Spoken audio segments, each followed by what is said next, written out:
Happy birthday to you. Happy birthday to you.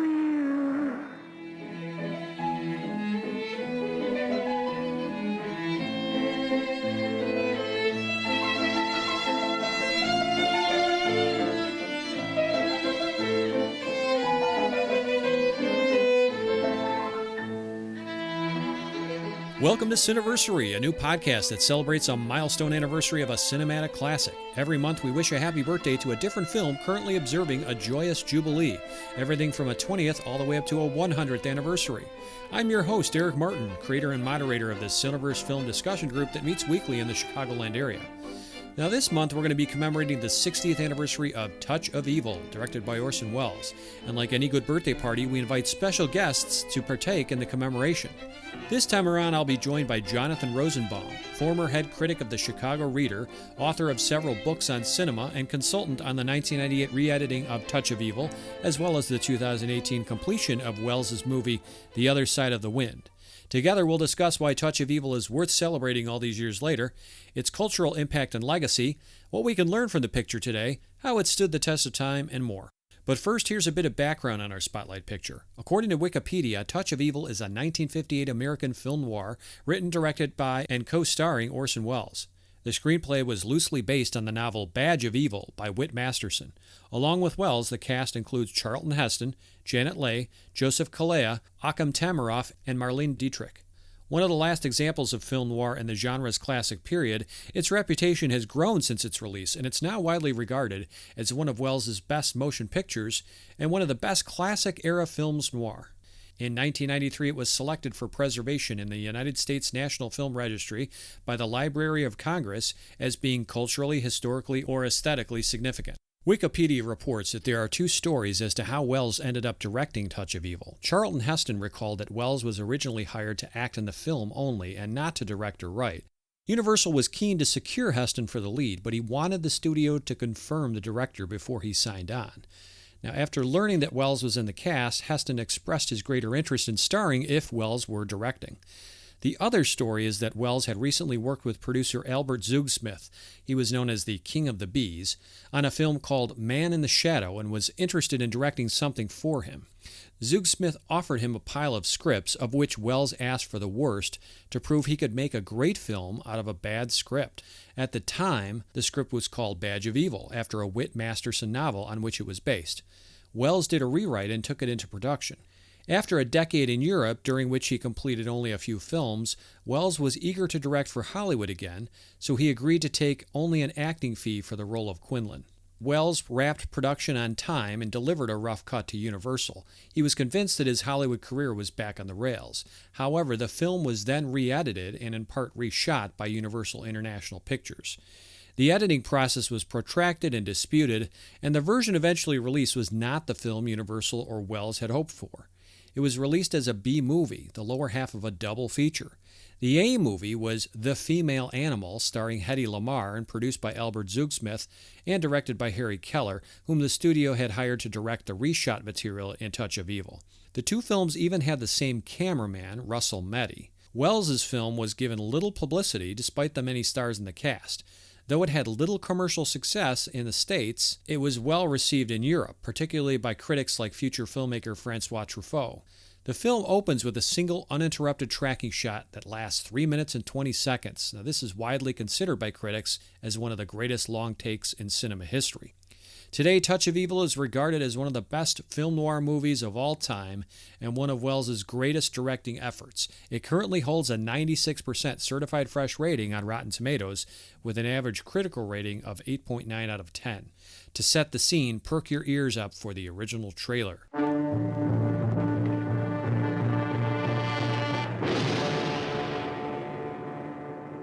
This was her wedding night. Where was the man she had married? Who were these hoodlums? Hold her legs.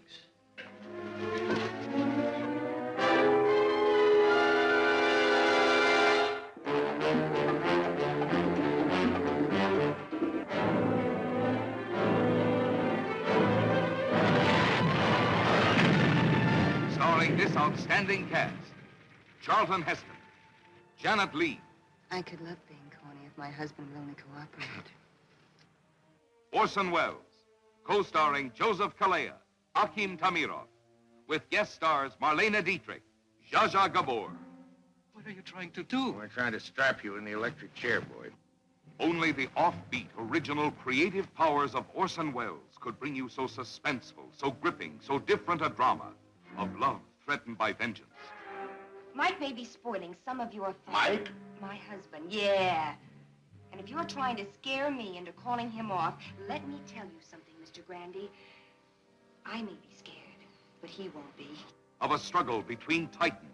You framed that boy. Framed him! Of a manhunt like nothing you've ever experienced.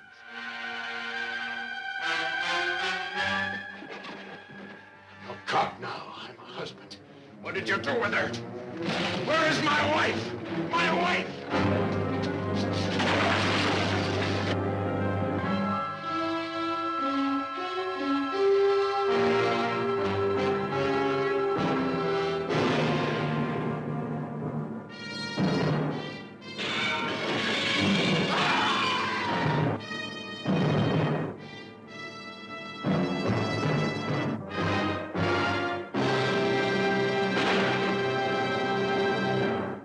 Now it's my pleasure to bring in our guest, Jonathan Rosenbaum, author of the forthcoming book, Cinematic Encounters, Interviews and Dialogues. Welcome, Jonathan, and thanks for agreeing to be a guest on this podcast.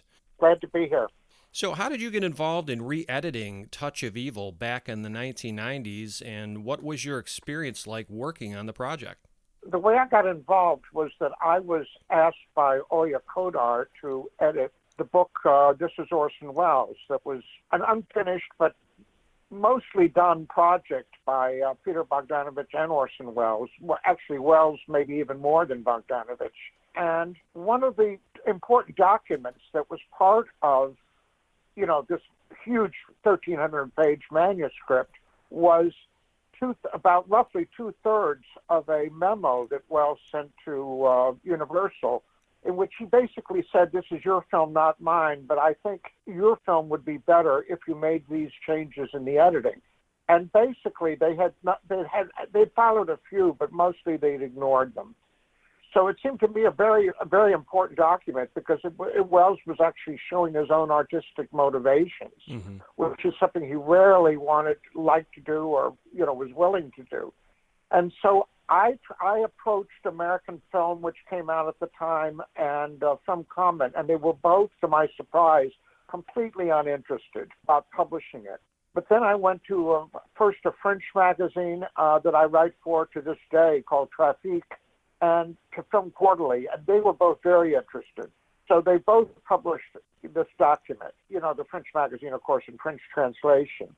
And originally, a cinematographer who worked for Spielberg was kind of interested in working at the time originally and maybe on Laserdisc, sort of having a new edition of Touch of Evil, which used this document. But then when he kind of at a certain point passed it over to someone else who was very interested in doing actually more and trying to convince Universal to see if they would actually make the changes that Welles suggested or allow somebody else to make the changes. So he picked Rick Schmidlin, who was the person who took over the project. Rick contacted me, flew to Chicago, actually, and we spent a whole weekend talking about it. And I thought at the time, I don't see how Universal is ever going to be willing to sort of admit that it was wrong and do something like this. But then Rick had the brilliant idea of contacting Walter Murch and getting him involved.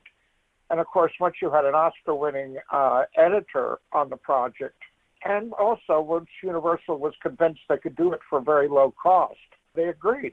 So I was brought in as a consultant, and I was involved at sort of every step of the project.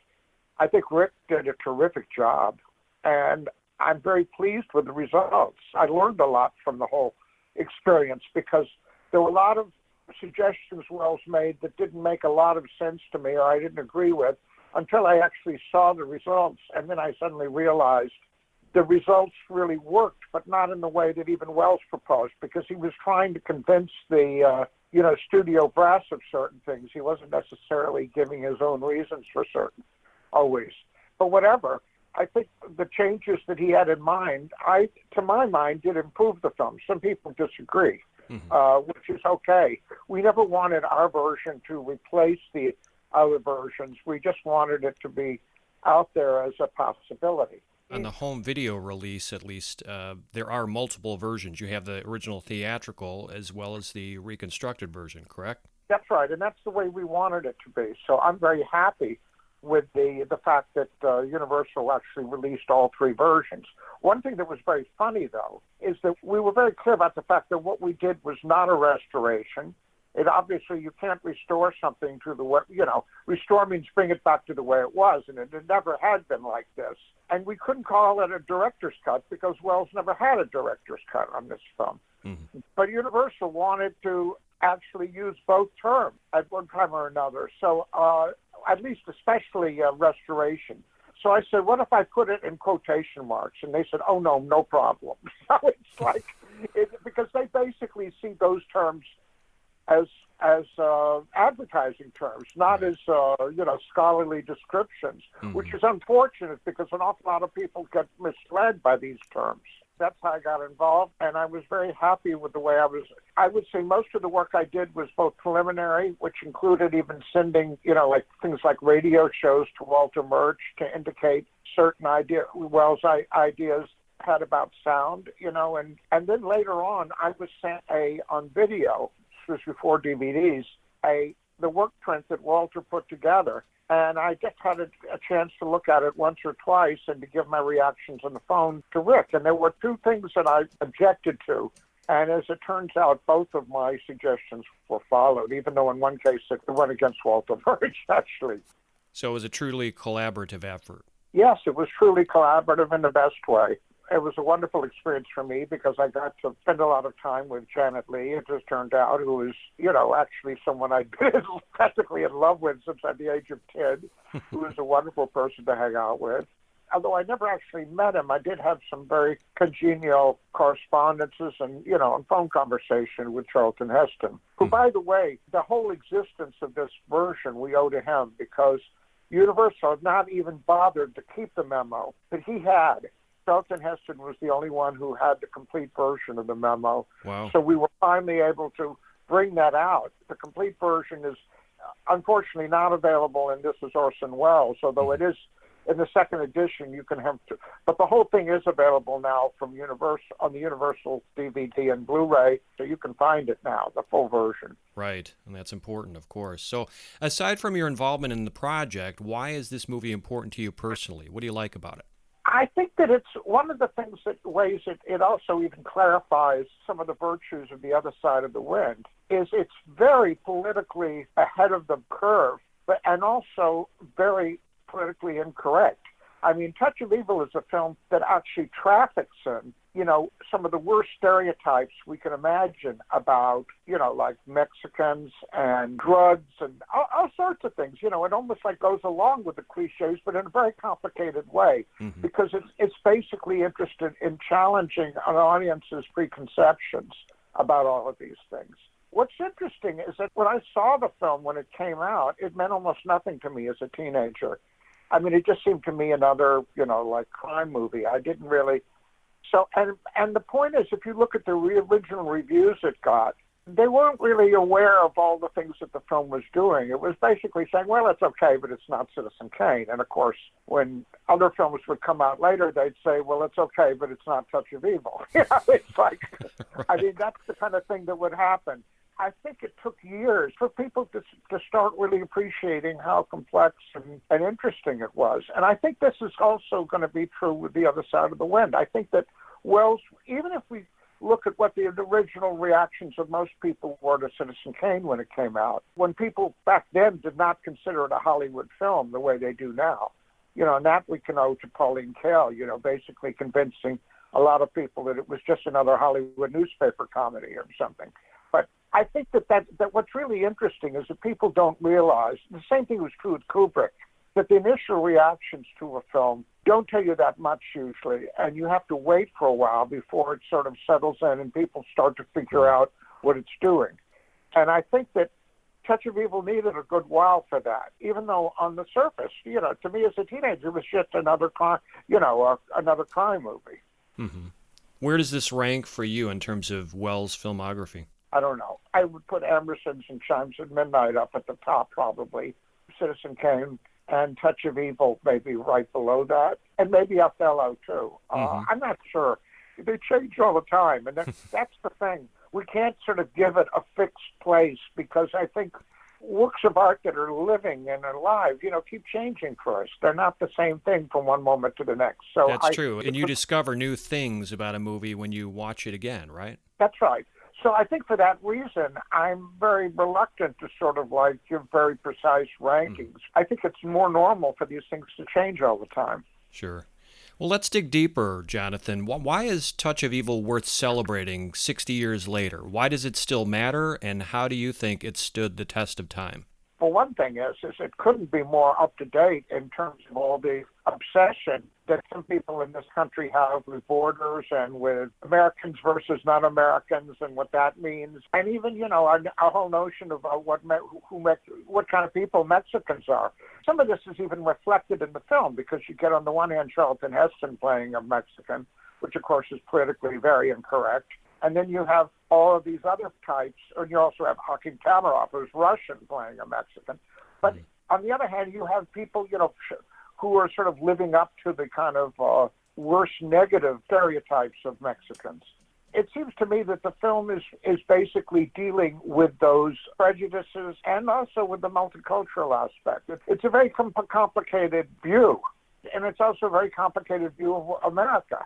And of course, this came out during this, almost like as the civil rights movement was just beginning to start.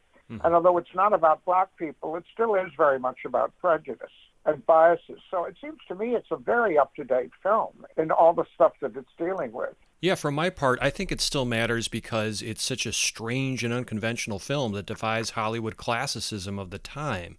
It's a very stylized movie with an exaggerated look and feel to it, right? But the plot is fairly conventional and easy to follow, yet the framing of the shots, the lighting and visual design, the camera movements, and the editing style are very offbeat. Yeah, no, that's certainly true. And I think one of the things that's very important about Welles, and that to me it's what makes him still pertinent and alive, is that he changed from film to film. Even though we have certain things that we say are typically Wellesian, most of which, by the way, cannot be found on the other side of the web, or in Immortal Story, or in F for Fake. It starts to become even more complicated because, in other words, if we start thinking that everything that Welles is already in Citizen Kane, we're kind of shortchanging him. And I think that's what's unfortunate is that this country, above all, has shortchanged Welles because he's not considered a failure anywhere in the world except the United States. And I think that's really significant. That's because of studio propaganda. That's because somebody who doesn't make studio films is conceived of as a failure. When the kind of films Welles wanted to make were not studio films, even though people who were sort of like, to a large extent, not entirely, associated with the studios were sometimes responsible for what happens to the work afterwards, including The Other Side of the Wind. But that becomes very complicated. So it even raises questions of ideology and our attitude towards mainstream versus the avant-garde, independent versus studio. All sorts of things like this come into play. That's an interesting comment there, especially in regards to the fact that this was kind of I don't want to call it a comeback vehicle for Welles, but he had established himself in Europe years before this. So this was the first movie he made on these shores in many years.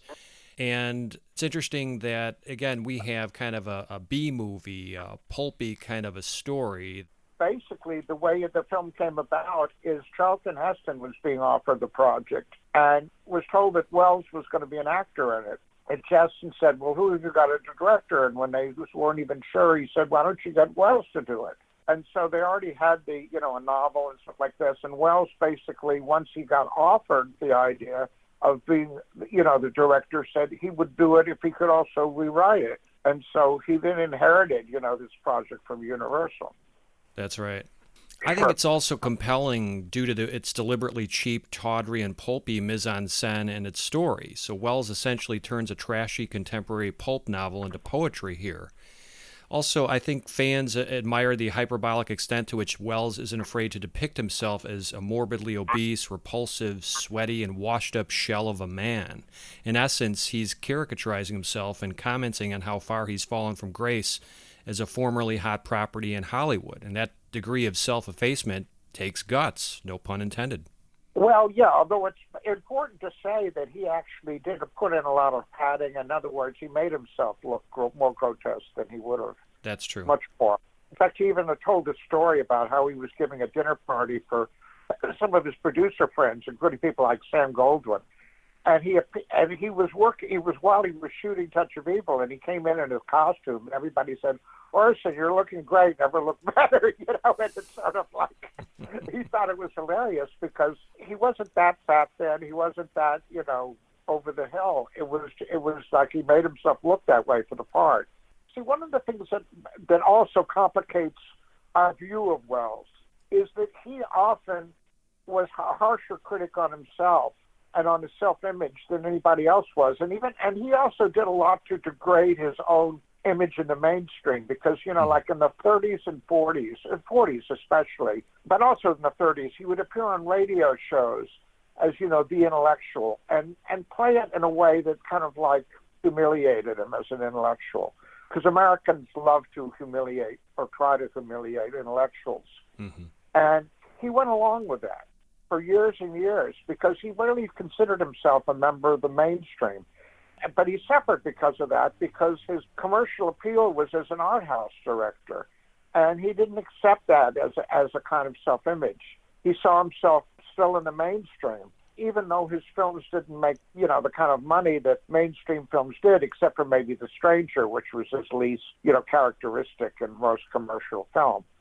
Him struggling to keep in the mainstream, even when it meant, making fun of his own persona or degrading his own persona in certain ways, caught up with him because it's sort of like people to this day see him as this guy who became a total waste and who supposedly did nothing but eat, in the last part of his years, which is totally ridiculous because he was active in all sorts of projects and kept working. Even this idea that The Other Side of the Wind is his last film is a total made-up, myth. He was working on all sorts of other things constantly for years afterwards, and some of which were, close to being completed, and even when they weren't, they produced real results. So I think there's still a negative mythology about Welles that exists, but which can be traced back to some of his own habits of trying to stay in the mainstream when maybe he never even really belonged there. Right. Jonathan, in what ways do you think Touch of Evil was influential on cinema and popular culture or set trends in any way? Well, it's very obvious that a lot of people have imitated the opening shot. I mean, most obviously, and for example, the very beginning of The Player of Altman, there's a whole description of the opening shot and then attempting to do a shot that lasts as long and does as many things. But of course, there are a lot of shots like that you find in works by Scorsese and Paul Thomas Anderson. And, it's sort of like it's become almost a template that you show off what a great, filmmaker you are by, doing a really long take. And the interesting thing is Welles was always thought he deserved more credit for another long take sequence in the film that nobody notices as a long take sequence because they don't notice it. And that's the scene in Sanchez's, the apartment. In other words, the long interrogation scene in which they find supposedly the dynamite which is planted there. Mm-hmm. All that whole sequence is just done in 2 shots. And it was the first thing Welles did, and he did it to kind of convince the studio personnel that he knew what he was doing. Because, it was really complicated. It involved, whole walls sliding away, in terms of the camera moving around. But nobody notices it. It's a tour de force because there's so much involved in the story and the dialogue. Whereas the opening shot, of course, is a very show-offy beginning, which is very different. But I think that's one of the things that you have to realize about Welles, that his virtuoso technique could cut different ways. Sometimes it wasn't to show off. Sometimes it was to tell a story. I mean, actually, the opening shot does both. If you think about or dissect that opening shot, if it were cut up, we wouldn't know how long the bomb had been ticking or what length of time occurred between the car leaving the parking garage to arriving at the border. You could make a case that it also establishes the geography of this border town and anchors in our minds how large, dirty, and memorable the town is. And of course, the benefit of an uninterrupted take like that is it ratchets up the tension and suspense. It causes us to pay attention to the fact that not a single cut has occurred. We're actually conscious of the fact that, wow, this is totally uninterrupted.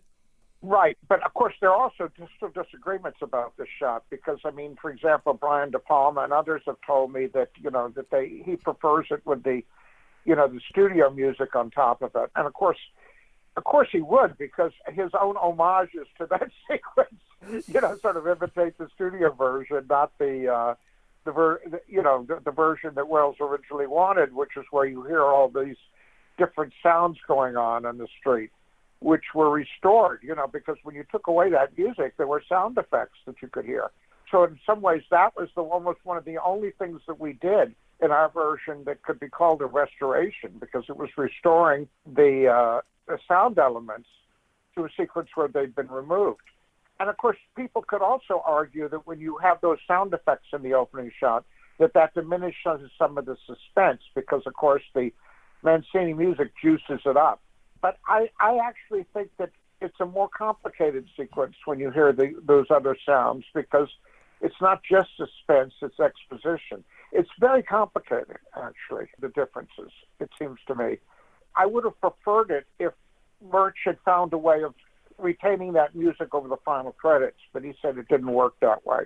So unfortunately, that music is missing from the film now. That's the only loss, I think. The film can sort of still say what it has to say without that music. Well, I think also, in answer to this question, while it's arguable how influential they were, Welles makes a lot of interesting filmmaking choices here, including the choice to frequently move the camera, as evidenced by complex tracking shots and ambitious kind of crane shots.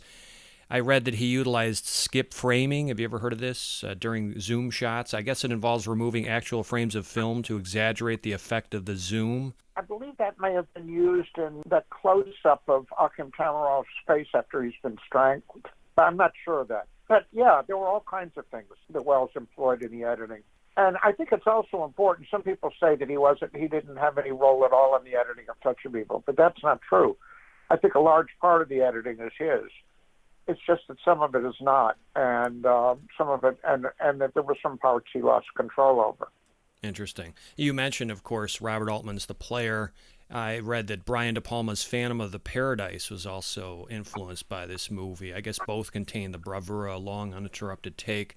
You've got Psycho, which came out 2 years later. Now, that's kind of a more loose association, but does contain a scantily clad Janet Leigh in a Fleabag motel managed by a creepy night clerk, right? Welles himself thought that Touch of Evil might have had an influence on that. But you also have, it seems to me, many more Brian De Palma films. The Bonfire of the Vanities, his film of that actually has a long take sequence that seems to come right out of that sequence in Touch of Evil, for example. Mm-hmm. And there are many other, one could cite many other examples in his filmography and many other people's. One thing that's very, to me, as an older person, finds it kind of boring almost and tiresome is how many people have to keep imitating the same shots and sequences in movies, over and over and over again just to prove that they like it. I just find it tedious. The 360-degree shot around a couple that are kissing and, that you get from Vertigo. There's a whole list of, sort of like cliches like that I'm kind of very tired of, I see. Right. Well, Jonathan, what's the moral to the story here? What themes or messages are explored in Touch of Evil? You mentioned, of course, racism. Well, it's certainly about racism, but it's also about our own mixed emotions regarding people who are supposedly on the right side and people who are on the wrong side. Even though we accept Charlton Heston as the hero, it becomes very clear over the course of the film that he's very neglectful towards his wife. I think Welles wanted to shake up our preconceptions in all kinds of ways. And he even put in characters, for example, people whose puritanical reactions to, the shady goings-on are even more extreme than ours could be, like the Night Watchman's. So there's all kinds of ways in which Welles is playing with our own biases and preconceptions about these subjects. And that's partly what keeps the film so alive, it seems to me, is that we're constantly forced to kind of change our perspectives on the characters.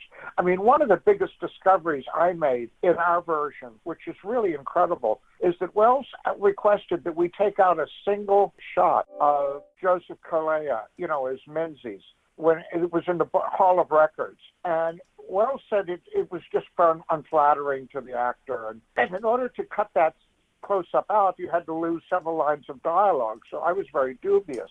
But then when I saw the film after that change had made, it alters the entire film, because the film as it stands in our version now, Kalea actually becomes a more heroic figure after that shot is cut out, because you feel that he winds up betraying Quinlan, not because he's a completely defeated man, but because he stands on principle. And that makes a crucial difference. And so what amazed me, and what I learned from that, was that the entire conception of a character can become changed through the removal of a single shot. And I think that's a very clear example of where that happens. Right. Yeah, obviously, betrayal is a huge theme in this movie. I mean, Quinlan betrays the faith of his friend and vice versa. Right. And it seems to me that's one of the key themes in Welles' work. It's certainly there in Chimes at Midnight. It's there in Citizen Kane.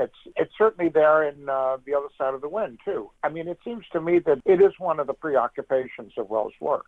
Just a few other themes to explore here. Corruption and pollution. Of course, the corruption of power, the contamination of the town and its residents, the influence of corruption and drugs on youth, the biker gang. There's a lot of uncertainty in the viewer, and in many of the characters, ambiguity about one's guilt, one's innocence, prejudices, or even, for that matter, sexual orientation, as exemplified, you can make a case, by the butch leader of the biker gang.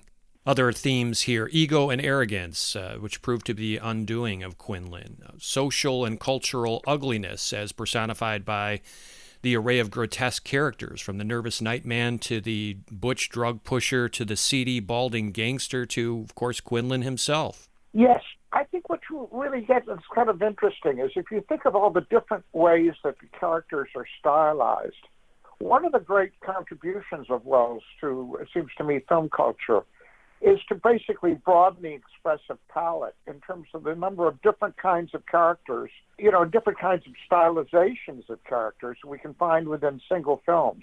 I mean, if we just think about how you could argue, for example, that the night porter is stylized in a completely different way from, let's say, Charlton Heston, but they have scenes together nonetheless. It creates a certain kind of uneasiness when you put characters of different stylizations together in the same scenes. But not many other filmmakers do that, it seems to me, and that's a very interesting thing that Welles is doing. And it makes his films kind of experimental. It's like, what will happen if we put these two together, Yeah, that's a good point.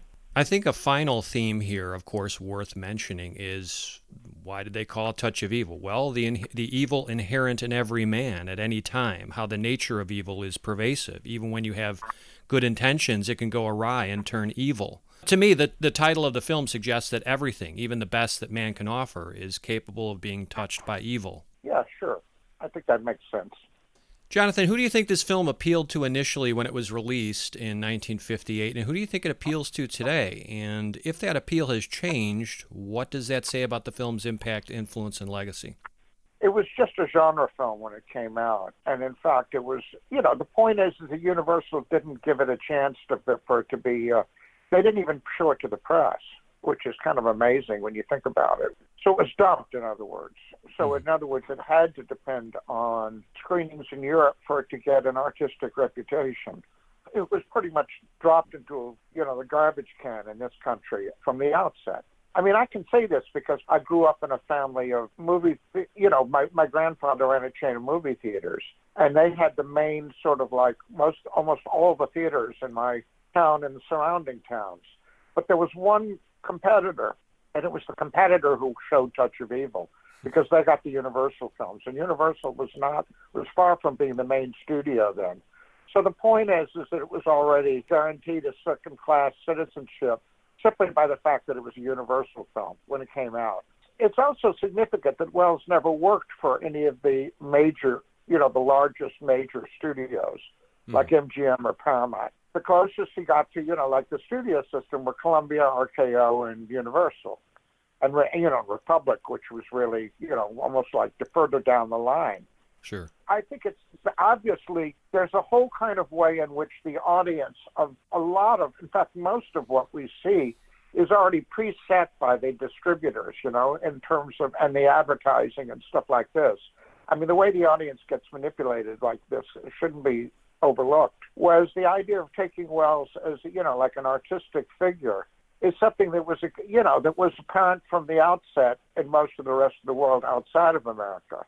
But now that, after he's dead, of course, he's seen only as an artistic figure and not as and more incidentally as a genre figure. But also, he's seen as a failure today by many people because he didn't make a lot of money for producers. But, I mean, that seems to be a very foolish criterion for success. I mean, in my opinion, it's sort of like, why should we be proud of the fact that you make money for other people? I mean, I don't know. It just seems to me that whether Welles made money for other people or not shouldn't be the way that the criteria by which we wind up judging him. I mean, we don't judge Franz Kafka according to that. We don't criticize Kafka because he didn't finish all of his novels the way the Welles gets criticized for not finishing all of his films or being able to. Kafka chose not to finish his novels. Welles wanted to finish most of his films and for various reasons was, in some cases, unable to. What elements from this film have aged well and what are showing some wrinkles? I don't know if I can answer that question because I mean, things that get, maybe dated for some people are not dated for others. It doesn't seem dated to me when I watch the film. Mm-hmm. You mentioned that there's a lot of stereotyping going on in this movie. Do you still feel that? Yeah, but it's stereotyping that's done in an artistic and deliberate way. And that's not the same thing as, like falling into stereotypes as a kind of default position. It seems to me that Welles is playing with the stereotypes very deliberately and creatively. So I don't see that as a kind of wrinkle or a fault in the film at all. I think that is part of the film's artistic arsenal, actually. I think that the stench of corruption, betrayal, racism, moral depravity, all those elements imbued in this story hold up very well today. I think the tone is pretty timeless, as you mentioned, in terms of maybe some of the political ramifications of that, how it echoes today. I also think most of the performances are quite good and acquit the film nicely. The one problem I have is, while I admire Charlton Heston as a great actor in his own right, it's a harder stretch for me today to swallow that he's an Hispanic character. Martin Ritt actually criticized Welles for this. Of course, he couldn't have made the film if it hadn't been for Charlton Heston getting him the job. That's true. I don't think it's harder to accept him than it is to accept Dennis Weaver as the Night Watchman as belonging in the same world as that character. I mean, that's another thing that's kind of outlandish, right? And in fact, it's one of the things that I originally had the biggest problem with in accepting in this film, because it just seemed so off the wall, that character, that he didn't belong in this movie, and it just seemed kind of crazy and all of this. But, when you're experimenting and trying new things all the time, you have these kinds of incongruities. It's also very important to think that one thing today that is very different is that noir has become the new chic, It's like it's become very respectable. But it wasn't at all respectable in 1958. Interesting. I think that we come to regard Touch of Evil as being prestigious now in a way that ahistorical. It wasn't at all the way people were taking it when it came out. It had no claims for artistic value in terms of the marketplace. And that's why it was dumped by Universal, too. Jonathan, this is a birthday celebration after all, the 60th birthday, if you will, of Touch of Evil, at least this year is. And birthdays are all about presents, except it's the fans who continue to get the gifts. So what is this film's greatest gift to viewers? I don't know. Complicated ways of looking at the world we live in, I would say that's one of its gifts. I'm not one of those people who think that movies exist in order to, as escapes from life. I think that they're enhancements of life. Mm-hmm. And so I think the films that matter the most are the ones that tell us about the world and that tell us about ourselves. And I think this is a film that does both. Interesting. I think its greatest gift is in how it demonstrates that Wells, who in the years before this had abandoned America, or maybe the other way around, right? But he had gone to Europe to make movies, and now he was capable of returning to his native country and crafting a really good film within the traditional Hollywood film factory. So kind of demonstrated that he had not lost his touch. This was his return to America in terms of making a movie here, and it proved that he hadn't lost anything for those critics who believed that maybe he had. Would you agree on that? At the time it came out, that was not the reaction. I think the people he got, if you look at the old reviews of Touch of Evil, they mainly sort of say that he had lost something. At least they say, well, it's not Citizen Kane, which is what people kept saying his whole life. Why could anybody possibly want two Citizen Kanes? Why isn't one enough? Right. The point is that there's a whole movement in industry thinking to keep turning out the same kind of sausage. That's why Woody Allen could have lasted so long, because we already could tell from the opening credits what a Woody Allen movie was. It was totally recognizable. Whereas you never could bank on what an Orson Welles film was going to be. It was always something different. And consequently, it took years for it to be absorbed. To me, what's a real Orson Welles film is something that does something different from all of his previous films, not something that does the same thing. So when he does something that's different, he always got penalized for it. And he certainly got penalized for it with Touch of Evil, since it ended his career in American filmmaking, or at least in studio filmmaking. Yeah, those are very good points. But do you think this movie will still be widely watched and considered relevant in another 60 years? Why or why not? I'm not a prophet. I have no idea. I mean, I don't even know if we'll be here in 60 years. I don't feel it's my business to be a prophet about what's going to happen 6 days from now, much less 60 years. Okay, I respect that. I think that, like Wells said, they'll love me when I'm dead. I think the man and his work will continue to be studied and cherished by new generations of fans, students, and scholars. But with each passing generation, I mean, I'm sure you can agree to some extent, it becomes a harder sell to get them to pay attention to older films, especially black and white ones. So unfortunately, this could be more of a museum piece admired somewhat from a distance by 2078, 60 years from now. I don't know. I'm not at all sure that. First of all, I don't think that a lot of Americans do love Wells now that he's dead. It seems to me, judging from the reviews that I read of The Other Side of the Wind, some of which say the film is a mess, but the documentary is neat and great. You should see the documentary instead of the film. I think it's like with Jerry Lewis, when they keep saying, oh, the French love him, they don't realize that Jerry Lewis's success was based on Americans loving him. Americans are in total denial about that. Whereas Wells' success was because of his success around the world more than in America. All I could say is that he remains a troubling figure, and the fact that he's a troubling figure is what's interesting and good about him. I'm not at all worried about the number of people who like him. It's like my own sense as a writer is that I'm much more concerned with the quality of my audience than with the quantity. And the same thing with Wells. I think Wells will continue to be appreciated by some, and that's the important thing. Do we worry now about whether people are still going to be concerned with how good Shakespeare is 60 years from now? I don't think so. I don't think that's so much of a concern. If we just look at the history of Wells' reception over the course of his life, it's already been through so many changes. It could go through just as many changes in the future, in the positive direction or in the negative direction. And I'm not in a position to be able to predict that. I can respect that. What are you currently working on that listeners should check out?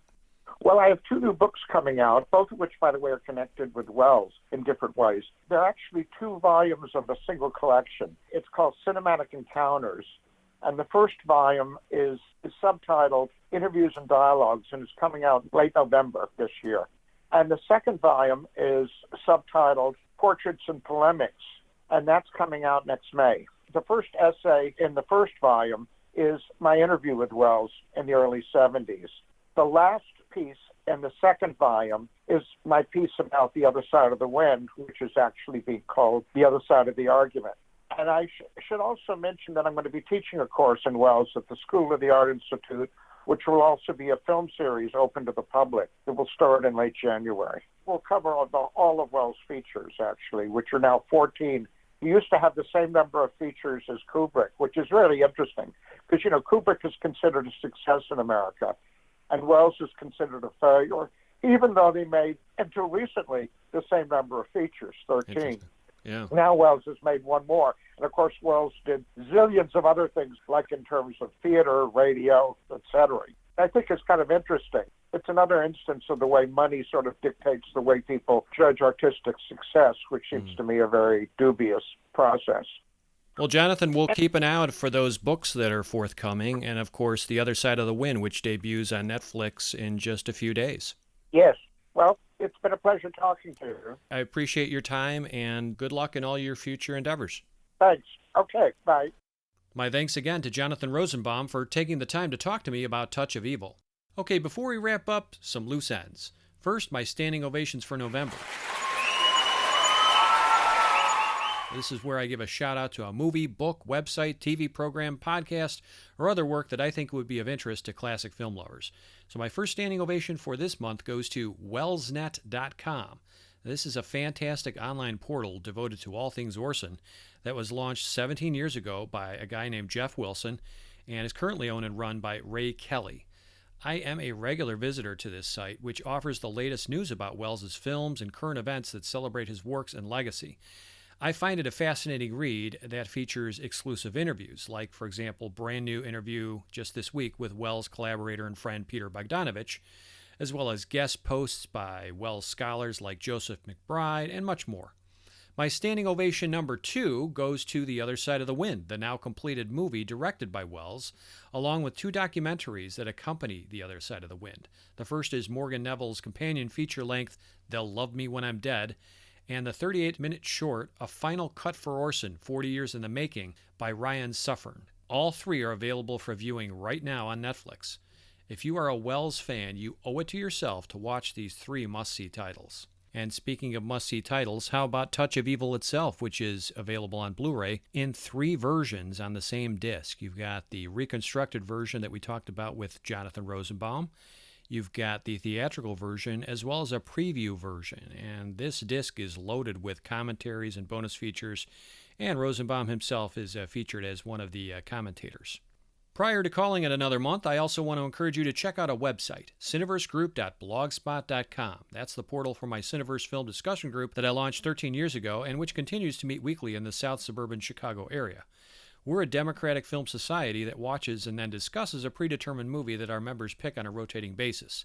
At cineversegroup.blogspot.com, and Cineverse is spelled Cineverse, you can hear podcast recordings of our group discussions and read more about the films we study.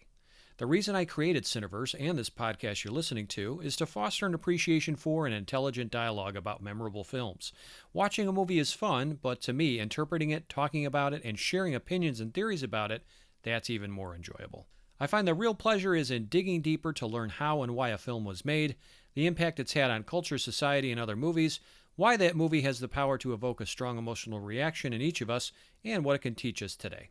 We also have a Cineversary Podcast Facebook page at facebook.com/Cineversary Podcast. You can go there for more information on current or future episodes. You can post a comment or a suggestion there for a memorable movie about to celebrate a major anniversary, maybe one you think would be worthy of an episode for this podcast. And if you go there, please like us too. If you'd like to email me a comment or a suggestion, you can get a hold of me, Erik Martin, at cineversegroup@gmail.com. Also, please spread the good word about this show to your kith and kin. And if you like this podcast, hey, leave us good reviews on whatever platform you hear it from, especially iTunes. We really appreciate that. Lastly, plan to tune in next month for our December episode of Cineversary. Now, that's when we'll celebrate the 70th anniversary of one of the great works of world cinema, Bicycle Thieves, originally released in Italy in 1948.